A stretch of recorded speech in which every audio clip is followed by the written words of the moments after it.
got so much more.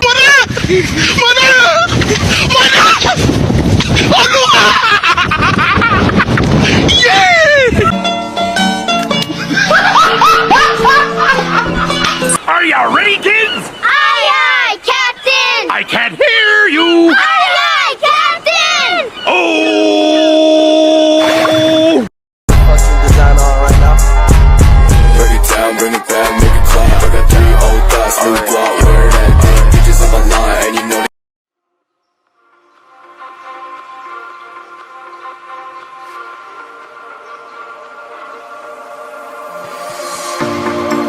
Told you to walk away. That was my first and last mistake. I'm blue without your face. But what can I do? 'Cause I'm just a sinking ship, and you're just a pair of lips that I've lost in the moment. All I want is for you to come back. Now I'm caught in the middle of life, and I need you to survive.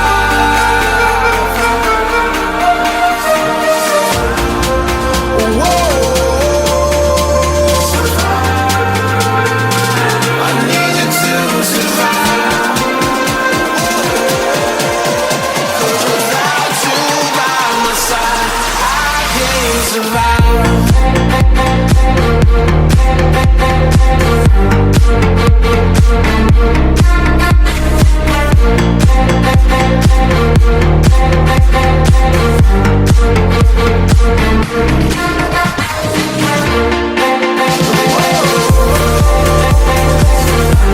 Perkenalkan, nama saya Azifa Umairah dengan NIM 22005006 dari Departemen Pendidikan Luar Sekolah.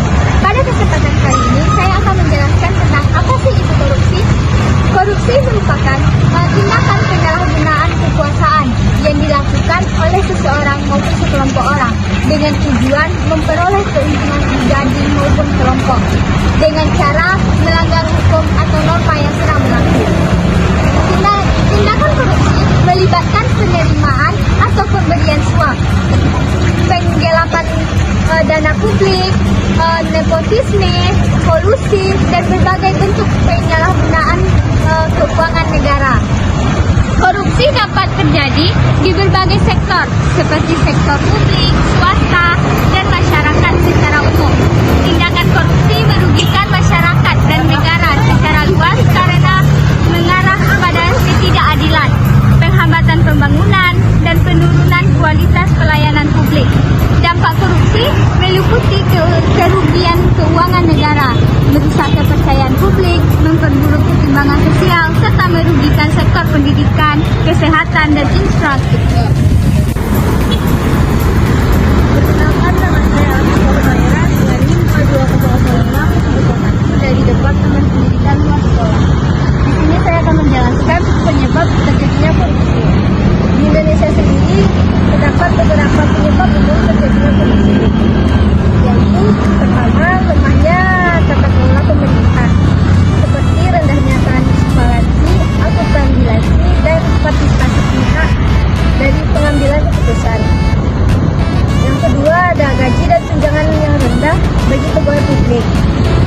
Beberapa pegawai publik mungkin cenderung mencari sumber pendapatan tambahan yang tidak sah, salah satunya melalui tindakan korupsi. Yang ketiga, budaya nepotisme, yaitu memberikan perlakuan yang istimewa terhadap hubungan keluarga. Yang ketiga, ada kurangnya kesadaran dan pemahaman tentang budaya dan dampak negatif korupsi dapat juga menjadi faktor pendorong terjadinya tindakan korupsi. Baik, saya Agnes Novianti dengan NIM 22005002 dari Departemen Pendidikan Luar Sekolah.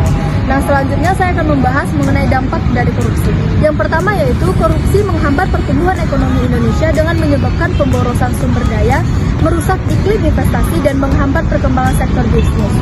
dana publik yang seharusnya digunakan untuk pembangunan infrastruktur, layanan kesehatan, pendidikan, dan program sosial seringkali disalahgunakan atau menguap akibat korupsi. Yang kedua yaitu korupsi berkontribusi pada ketimpangan sosial dan ekonomi di Indonesia. Sumber dana yang seharusnya dialokasikan untuk kesejahteraan masyarakat secara adil terkadang jatuh ke tangan segelintir individu atau kelompok yang terlibat dalam praktik korupsi. Hal ini memperburuk kesenjangan sosial dan menciptakan ketidakadilan dalam akses terhadap pendidikan, kesehatan, dan layanan dasar lainnya.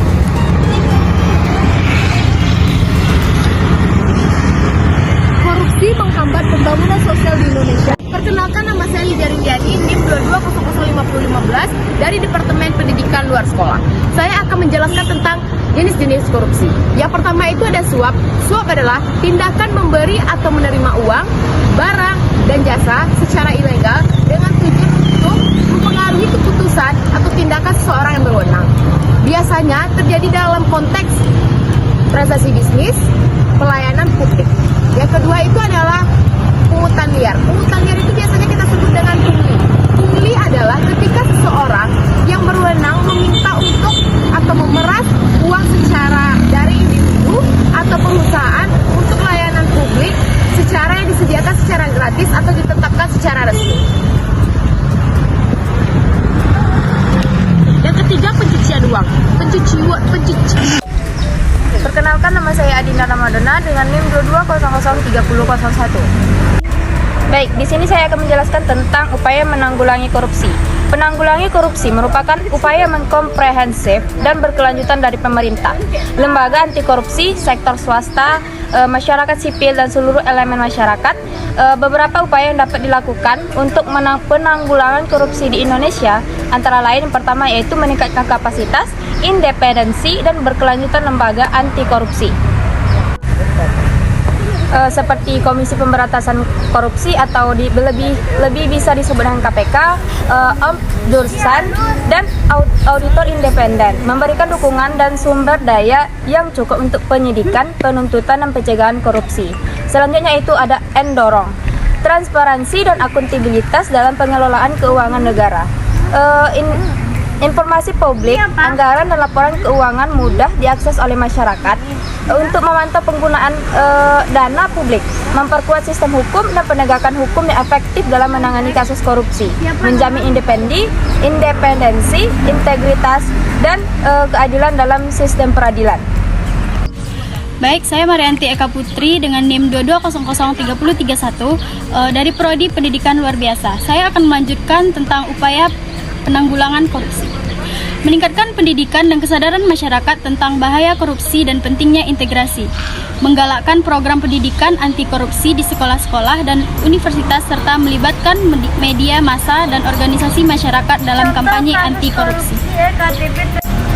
Selanjutnya, menerapkan undang-undang perlindungan bagi pelapor korupsi untuk mendorong dan melindungi mereka yang melaporkan tindakan korupsi, memberikan insentif dan perlindungan hukum bagi mereka yang berani melaporkan tindak korupsi. Selanjutnya, mendorong keterlibatan aktif sektor swasta dalam upaya pencegahan dan penanggulangan korupsi, membangun kemitraan antara pemerintah dan sektor swasta untuk mempromosikan praktik bisnis yang bersih, transparan, dan berintegrasi.